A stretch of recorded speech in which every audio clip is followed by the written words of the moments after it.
Em, can you believe we started Interview Boss in 2021? Not really. It's insane. That's a lot of episodes and a lot of hours of talking. Oh my gosh, it is. And if you're scrolling through all of our episodes, you might scroll straight past something that you really, really needed. Yes, we're always getting messages from people asking us to do an episode on something, and I'm like, we already have. So we've put together playlists to help you find the episodes that are exactly what you need, suited to your situation. They're all categorized. If you're applying for jobs, we have episodes about resumes, cover letters, job ads. If you've been offered your dream job, we have episodes on resigning, exit interviews, and how to impress at your new company. And we even have a very special playlist that's very popular for if you have an interview coming up immediately and you need just our most recommended hard-hitting episodes between now and then. For all our last-minute listeners. It's all there for you. You can browse by category and check out all the playlists at interviewboss.com.au/podcast. When you don't know what went wrong, it sort of hampers you from, you want closure, so if it's anything to do with you, you can improve. So it's tough, but it's not always us. Hey everyone, and welcome back to Interview Boss. My name's Emma, and I'm a radio journalist who's teamed up with my sister to give you advice, inspiration, and support when you're looking for a new job. Sarah is a HR and recruitment professional, and together we're excited to give you all the tips, tricks, and behind-the-scenes knowledge to help you in your career. Hey Em, and welcome back everyone. Now, I am apologising in advance for my voice, which is clearly super stuffy and different. You do sound sick. Yeah, I sound worse than I am. I'm kind of coming to the tail end, but my voice is just not my real voice. So apologies in advance. I think we're even because I recall being forced to record an episode when I sounded 50 times worse than you. Forced? So, yes. Forced. So anyway, Sarah's voice should be back to normal programming next week. But for now, let's get into our shoot your shot shout out. I mean it this time. This is the greatest one ever. Seriously. Okay, Jez. Do we think that's how we say it? Yep, I reckon it's Jez. Jez today bought us 20 coffees, which is crazy. For those that don't know, a coffee on our Shout Me a Coffee platform is $5. So they've bought us 20 coffees. I nearly cried this morning. It's so generous and we just feel so appreciative. I can't even put into words what that means to us. It helps us pay for the software and the things that we do and our time and the equipment that we need, all of the different things that go into keeping this podcast going. So we really, really appreciate it. But better than that, their message was pretty incredible. They said, I decided to begin looking for a new job this past fall, American listener, and have been listening to all your podcasts, many of them several times, as I've been preparing my cover letters, resume, and practicing my interview responses. With each interview, I reviewed the experience, asked for feedback when possible, and made notes in my interview prep notebook. While doing this, I was also applying to grad school and using your resume and cover letter tips for that as well. I'm pleased to share that a few weeks ago, I received an offer letter for an amazing job with a $30,000 salary increase, in addition to an offer of admission to the doctoral program I had applied to. So I think we have Dr. Jez on our hands. Hello, doctor, entering the chat. Stop it. I believe none of this would have been possible so quickly without your invaluable podcast and resources. Thank you heaps, ladies. It would have been possible because you're amazing and you did all this work. But also, does that hint mean resources? It was our cover letter template, maybe? How good's that? Probably. And hey, you heard it here first. Not only can we get you a job, but we might even get you into the PhD program that you want to get into. Incredible. I'm so proud of you and thank you so much for your generous donation. It means the world. Yeah, it sounds like you're an excellent student and will be an excellent student in your PhD. If you want results like that, but you need help breaking it down, check out my one-on-one sessions. You can find out all about them at www.interviewboss.com.au/coaching. If you liked one of our episodes, used a tip we sent you, or you want to request an episode specifically on your situation or industry, slide in to our DMs. Now, today, this episode is going to be about diving into the real reasons you didn't get the job. Yeah. And I like this topic because it's not necessarily one that people request, but I think it's helpful to see the behind the scenes. And I don't know about you, Em, but it can feel really hard to understand, well, why didn't I get that job? Maybe I interviewed badly. Maybe I bombed my interview. Oh, I didn't perform well enough. Oh, there must have been an internal candidate. Or it's easy to kind of think of these excuses or shortcuts as to maybe why you didn't get the job, or maybe feel like there's something that you should have done. So I wanted to have a look at what are some of the actual reasons, not necessarily that you stuffed it up or something crazy happened or there was a red flag, but like normal, everyday, boring reasons that you didn't get the job. And yeah, on that note, I think it's the unknown that people really struggle with. Like, you know, you're trying to prepare for interviews as best you can. And when you don't know what went wrong, it sort of hampers you from, you want closure. So if it's anything to do with you, you can improve. So it's tough, but it's not always us. In fact, a lot of the time it's external factors. Exactly. Or it's just something that like is the case about you. Does that make sense? And so it's not something that you would be able to change or do differently. It's because you were missing XYZ or whatever. So let's just get into some examples. Now, I've got some from roles that I've hired, but I also wanted to go broader than that and find out from other people who make hiring decisions. So I posted on LinkedIn and actually got some really great responses. So I've got 2 company examples. We've got a marketing company and then we've got a company, like it's a tech company that hires a lot of salespeople. We've got some examples of why they didn't choose someone that might be really interesting as well. Firstly, this example comes from a sales role. So someone else was more senior and could set strategy. They didn't know they wanted that until they met them. This is a good one. Yeah. So there was 2 candidates who were kind of the final candidate, and one was really spot on with the job description of what they'd actually asked for and what they wanted someone to do. Jump in, get started, get moving, really hands-on and start calling people and getting meetings and that kind of thing. But then another person they met with, way higher in terms of salary expectations and seniority. Seniority. Your favorite word, Emma. And also was like more strategic about who do I go after and who do I set meetings with. And that actually wasn't originally a part of the plan until they met this person and went, oh, actually, that would be better for us long term, because that's going to help us change that role a little bit. So that other person though, it's not like they were missing anything or they needed that extra level. This other person was like several years, several roles of experience above them. Does that kind of make sense? Yeah, definitely. And it's nothing they could have changed. And yeah, it happened on the cuff. The recruiters themselves didn't really know they were looking for that until it happened. So you can't do much about that. Oh, I'm going to correct you. Not the recruiters. It's the managers. They're the ones who are making the decisions on that. That's what I mean. To me, recruiter is the person. Yeah, but people blame the recruiter. The recruiter's just the one who has to call you and tell you. No. To me, the recruiter means whoever's doing the interview. Oh, okay. The hiring manager, what we say. Yeah, hiring manager. Yeah. So this one is an example from a recruitment position. They wanted someone more junior who they could teach and shape. Yeah. Again, you can't make yourself more junior. That's just not going to happen. Right. And again, it's when you get the comparison of candidates that you're choosing between 2 of them and you've got, okay, both of these people can do this role and they're both an amazing culture fit. We got no red flags from their values or the way they wanted to go about this role. They had good answers to everything, but actually one of them was much more green, and we kind of wanted that in this circumstance. So again, like that more senior person could have been like, well, what could I have done differently? Don't do anything differently. Keep doing the same thing because you got yourself to that top 2. It's just a matter of time until a role is looking for what you have. Another example, this position was for a warehouse manager. They needed someone to get the team on board and be positive, and they weren't looking for compliance culture. Yeah, and sometimes you might have a team that really needs a compliance-driven manager who's a bit tough and can actually say, okay, shift start at this time. I need people to not be late. I need rules to be followed. I need audits to be done. And you actually need some of that stuff because everyone's a bit lax at the moment. But this particular role, we needed someone, the team was just a bit flat. They were already good at that kind of stuff, getting things right, but their hearts weren't in it. Morale was low. Yeah. And so that's what we're looking for in a warehouse manager. And so again, it's not to say that the other person couldn't have done that. We had someone who had turned around a culture into something really happy previously, and that was like big ticks across the board. So it wasn't necessarily the skills of the role. Does that make sense? It's more like, oh, they've seen and done this before in terms of our specific strange situation. That makes sense.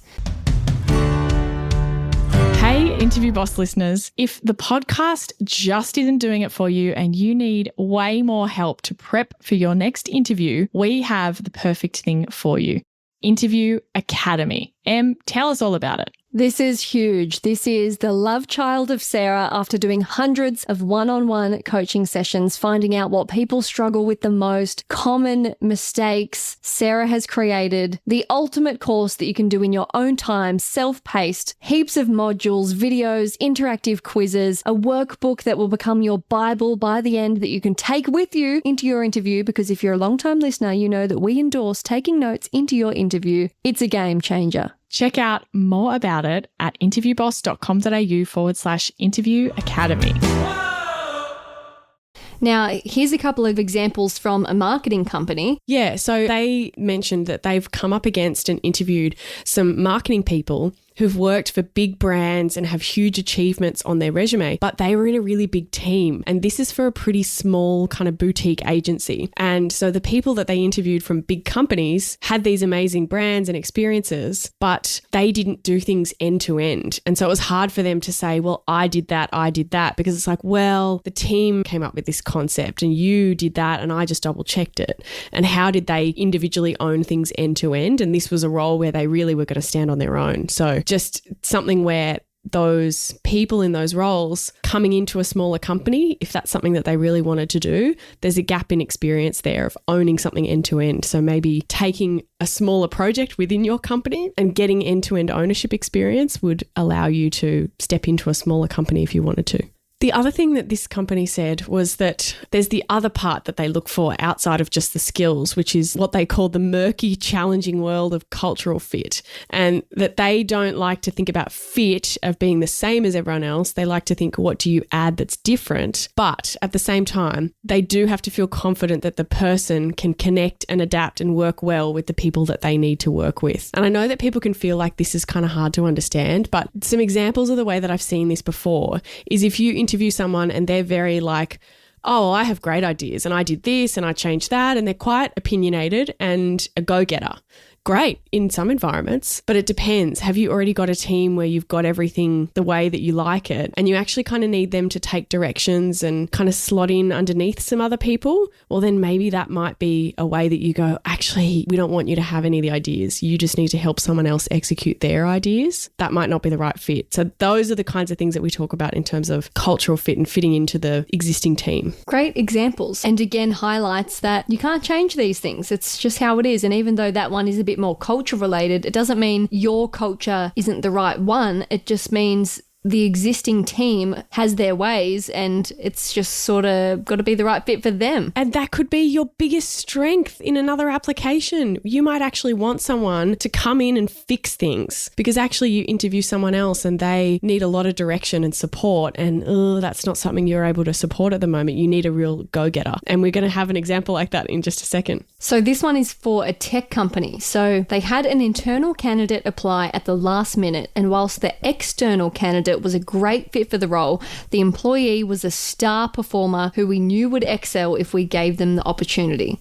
Another great example. And it just goes to show how I see a lot of people going, oh, well, there was always an internal candidate. No, not always. And sometimes you feel really bad about it. But in this case, they applied at the last minute. Maybe they'd been approached and they'd said no initially or something. But how are you going to turn down someone internally just because they were late? You know, it's a hard call. That is a tough one. Another one within a tech company, they interviewed a candidate who had everything they wanted in terms of culture fit and drive, but they would have required mentoring from a more senior employee, and they weren't resourced enough to support their development, and they made it clear that it's more a matter of when we can hire them so we have the resources to support their growth. And again, when I talked about being keen and wanting to learn and be shaped, I mentioned before that that was actually something we were looking for.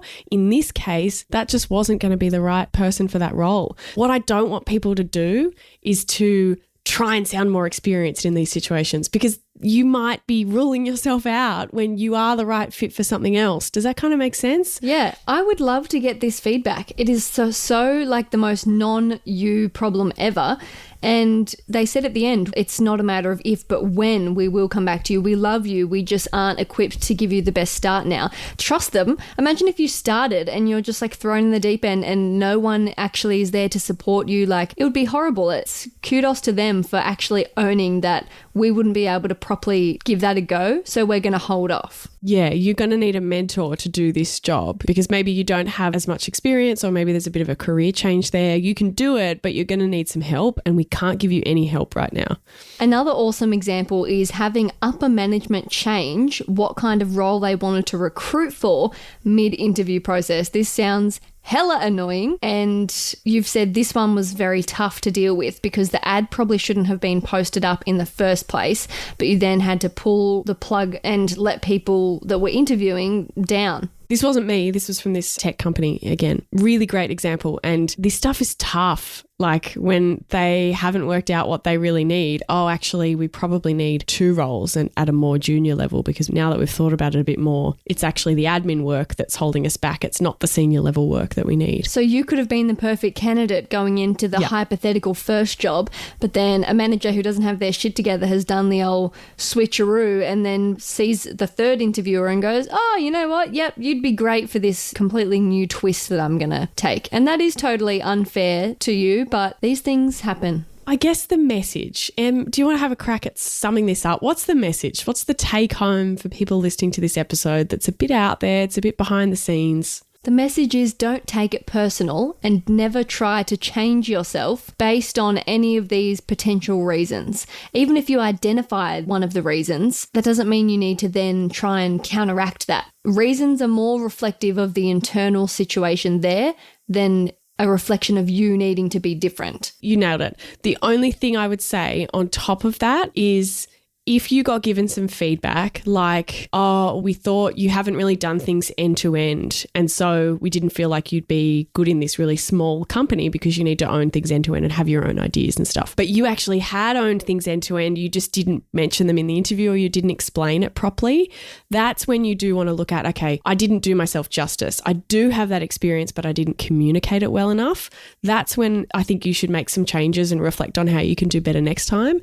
But with a lot of these things, if you suddenly tried to start being, oh, well, I need to be more junior because then they'll want to take me on, or, oh, I need to be more experienced because they don't think they can support me. If you start trying to change yourself, then the next role you go for is going to be the opposite thing. It's the endless game. You can't chase your tail. You stick to what you are, authentically you, and the right job will pop up. And I actually just pulled up our DMs because we actually got a DM about this today. I don't know if you've seen this, but it pretty much fits perfectly with this episode. So a listener wrote in and said, hi, I love your podcast. I interviewed for a role on Monday and listened to your stuff in the lead up as I was preparing. I heard from my recruiter today and she said the firm is still deciding. They interviewed with someone more senior and they're trying to decide if they want someone at that level or my much more junior level. I'm completely heartbroken. It makes me feel like I'm out of a chance because how can I compete with someone who has years of experience on me? What would you do? And to this episode is perfect for her, but I would say you don't compete with them and you don't need to. Just wait for the next one. Because there's benefits from you not having as much experience. And that's what I want people to understand. When you haven't been the decision maker and the person who's like putting teams together and stuff, you might not have really thought about this, but there are benefits of having someone more junior in the team than having someone more senior. That senior person potentially might not want to pick up things. Be set in their ways. Yep. They've got ideas of how they want to do things and they want to use their same systems and they want to do things their way. They might not be as comfortable rolling up their sleeves and getting hands-on with like administrative lower level work that you'll be really excited for. Junior, you can be molded to however they want. They might not be challenged enough. And again, we're generalizing here, but these are some of the genuine debates that they'll be having internally. And all I would say is that there isn't anything you can do about that. Please don't take it personally and don't try and change anything about you going forward. You're in such an amazing position. Like they loved you and they're fully willing to hire you. Their only decision is what role do we want, not what person do we want. That's not about you. So there will be a next role if this isn't the one. And for sure, acknowledge, how disappointing it is because you were really excited and you wanted it. But just know that there is a job out there wanting someone as junior as you, hoping for someone as junior and great as you, and you'll get it and it will all be worth it. And your resume got you an interview, and your interview got you to the final 2. So you're doing everything right. That's what you should take from that. Love it. Thanks so much for listening to Interview Boss. If you like hearing the sound of our voices, hit that follow button in Apple or Spotify, or better yet, tell someone how good this show is. That's how we hit the charts and we can help even more people all over the world. For more advice, inspiration, and a supportive community, check us out on Instagram at InterviewBoss.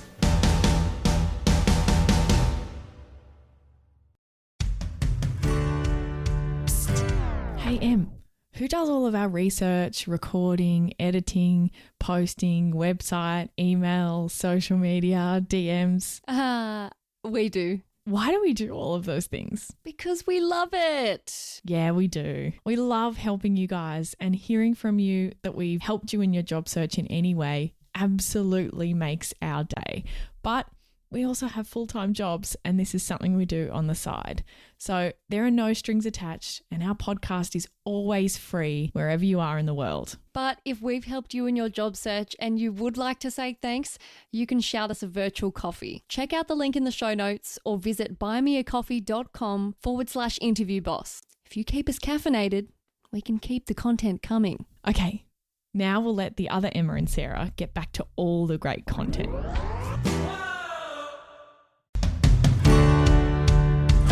We've been your job search besties and helped you in some way. There's a cool way you can support the show. Shout us a virtual coffee. We get a huge kick out of reading all of your success stories. Head to buymeacoffee.com/interviewboss and shout us a cuppa. If you keep us caffeinated, we can keep the content coming.